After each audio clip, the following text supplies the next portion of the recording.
Ever wondered how your financial situation compares with that of an average person? How much money do you make when compared to the income of an average person? How much did the average person spend on a monthly and a yearly basis? And how much an average person spend on his retirements? Today we're going to look at some of the statistics regarding financial position which will help you to see how you stand before your peers. The data is clear. Americans have a financial literacy problem. Fortunately, there is also a reason for hope. People want to make smart financial decisions, even if they can't always do it. They understand the importance of financial literacy to create success and financial stability. We reviewed the latest reports to better understand the state of financial literacy in America.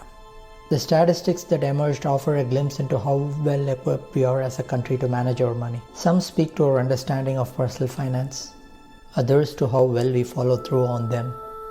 It is important to note that a majority of these studies were conducted prior to the coronavirus pandemic. A lot has changed.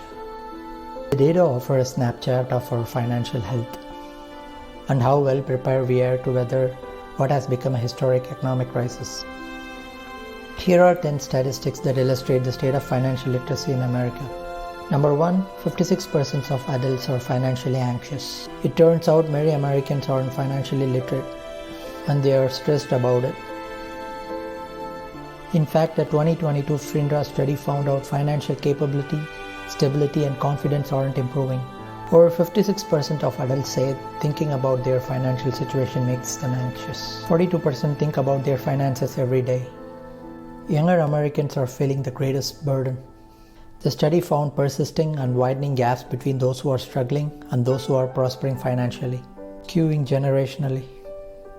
Those between the ages of 18 to 32 have the highest level of financial stress. The study was conducted during the pandemic, but reveals positive signs of financial capability in the US adult population in the face of significant labor market difficulties. Statistics number 2, 22% of US adults lack an emergency fund. According to an analysis from Bankrate.com, less than half, nearly 48% of US adults don't have enough money saved in an emergency fund. Customary financial advice suggests families aiming to save enough to cover expenses for at least 3 months. This is to ensure you're able to pay your bills in the event you lose your job. Even so, 22% of US adults have no emergency savings, and 30% don't have enough to cover 3 months of expenses. A tremendous percentage of the population is at risk, with financial ruin one unexpected expense away. This statistic emphasizes how critical building an emergency fund is for long-term financial health. Statistic number 3, 61% of adults live paycheck to paycheck. According to a 2023 Lending Club report, the majority of the country, that is 61%, is living paycheck to paycheck. Living paycheck to paycheck means you are spending most or all of your monthly income on expenses. Once essentials are paid, there is no money left over for savings. Americans stuck in a hand-to-mouth cycle often feel limited by their financial situation. If savings run out, what's their plan B? For many Americans, there isn't one. Statistics number 4, almost 3/4 of Americans budget on a monthly basis. A 2023 survey revealed 74% of Americans said they have a budget and follow it to keep track of spending. But the survey also reveals 16% spend more than their monthly budget. Maintaining a budget is a financial literacy fundamental.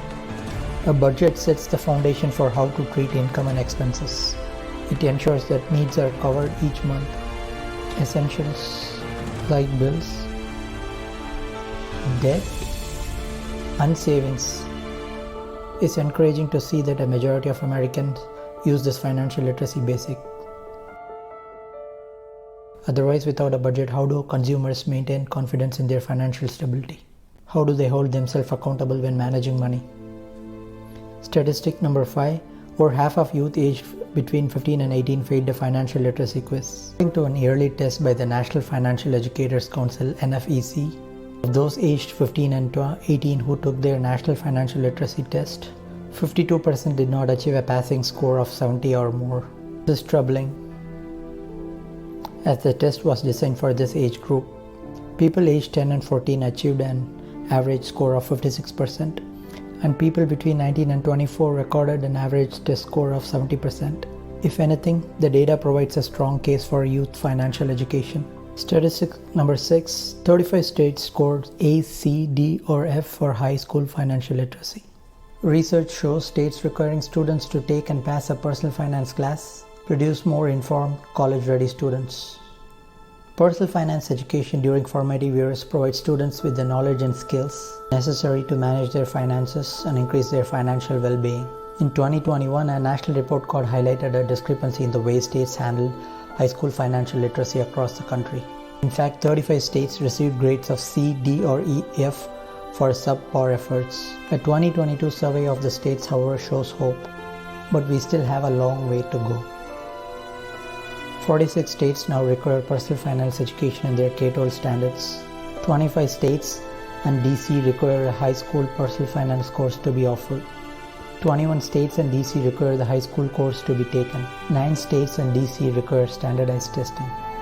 Treating personal finance as optional robs students of the opportunity to increase their financial knowledge. That's why experts are fighting for these courses to be mandatory across the nation. Statistic number 7, 90% of millennials are in debt. In 2023, student loan debt has reached $1.75 trillion, and it's crippling young Americans. Further, these debt obligations heavily impact millennials' view of financial success, as 25% of them have a student loan debt that averages $56,538. It will take a lot to solve the current student loan debt crisis, but millennials don't need to worry. Student loan borrowers have options to ease their burden. If you are a student loan borrower, look into student loan refinance, consolidation, and loan forgiveness, and make sure to take advantage of the current federal student loan forbearance. Statistic number 8, 60% of adults had a credit card debt in the past year. Americans owe a record high in credit card debt.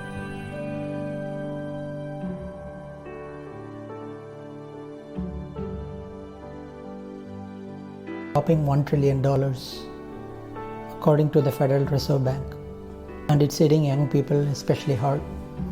In fact, almost 9% of consumers ages between 18 to 29 have a credit card debt that's over 90 days late. Creditors report an account as delinquent once it reaches 30 days past due. So 90 days past due is marked as a serious delinquency. Credit card debt is dangerous because of the high interest rates, and low minimum payments can lead to a vicious cycle of debt.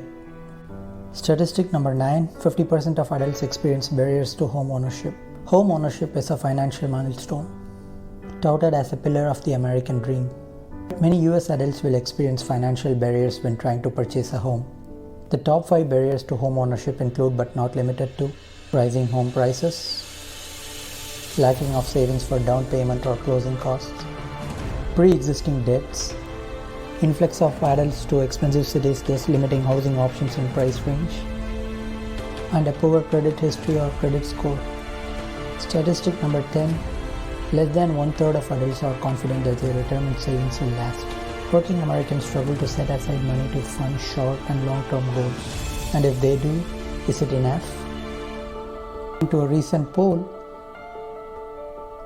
over 2/5 of those aged between 55 and 64 have nothing saved for retirement. 29% of workers under 55 think they will never retire, 75% of whom said it was because they couldn't afford to. If Americans are concerned about retirement, then why aren't they saving more? Answer is prioritization. It's easy to let long-term savings goals slip in order to prioritize current financial situations. For instance, high expenses, burdensome debt, and stagnant wages are all factors contributing to a lack of retirement savings. The bottom line is, data doesn't lie. Americans struggle with financial literacy, and while we are slowly making progress, we still have a long way to go. Focus on upskilling, whether it's learning to invest, learning a high-value skill you can monetize in addition to your full-time job, or learning to start an online business. Let us know your thoughts and subscribe to the channel so that you won't miss any of our videos on personal finance and you get notified. Thank you for watching.